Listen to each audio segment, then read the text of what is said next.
The Intel Arc B580 is an extremely efficient GPU. However, we can still get it to be more efficient and to draw less power with lower temperature, with lower noise, while also pushing slightly more FPS and getting a little bit more performance if we do it the right way. And that's what we're going to cover here today at ImWateringPSUs. Now, little disclaimer before I start. If you want only performance, I do have an overclocking guide, which you should check out. You would be compromising temperature and power draw, but you will be getting even more FPS. Also, this is going to work for every single brand of GPU out there, so it doesn't matter if it is from ASUS, MSI, Gigabyte, every single one of them, this is going to work for. Today, I'm using a Sparkle GPU, the blue one you saw in the thumbnail, but it's going to be the same. The only thing I ask in return is if this works for you, in the end, please drop a like and subscribe. With that said, let's get into Windows and let's start undervolting. Here we are into Windows. Now, for all our undervolting, we're going to be using Intel's official software, which is Intel graphics software over here.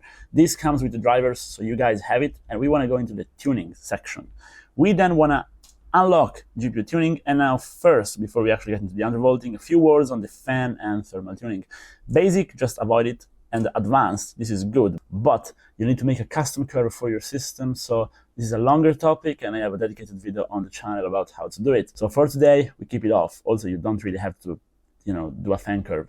We just want undervolt. How do we undervolt?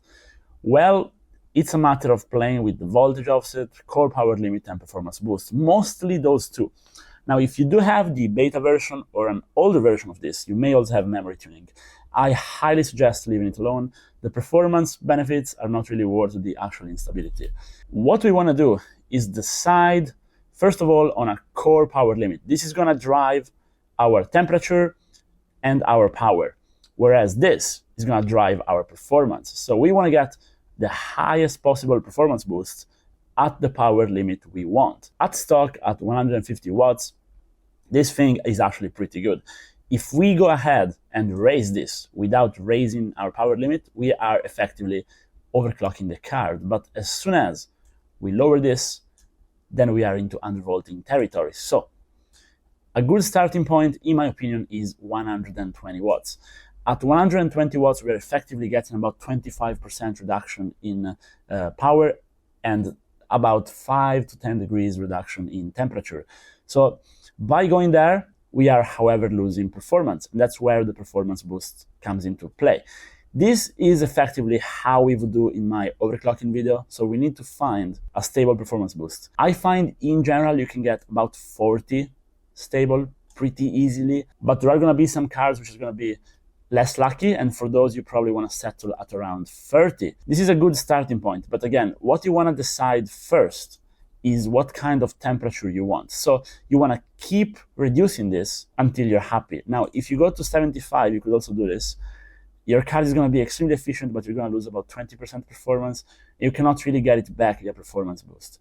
So I find the absolute best efficient point is at 100 watts. This is also a pretty even number, which makes you happy. And at around 100 watts, I find I can get a higher performance boost. Of course, it's relative. So in my card specifically, I can get 50 stable at 100 watts, and I'm pretty happy with it. So this would be my efficient preset if you want to copy it, but you need to really go out there and test it out. I recommend you test it out with about 5 or 10 more than what you actually want. So you test it out with 55, and if it is fully stable, then you set 50.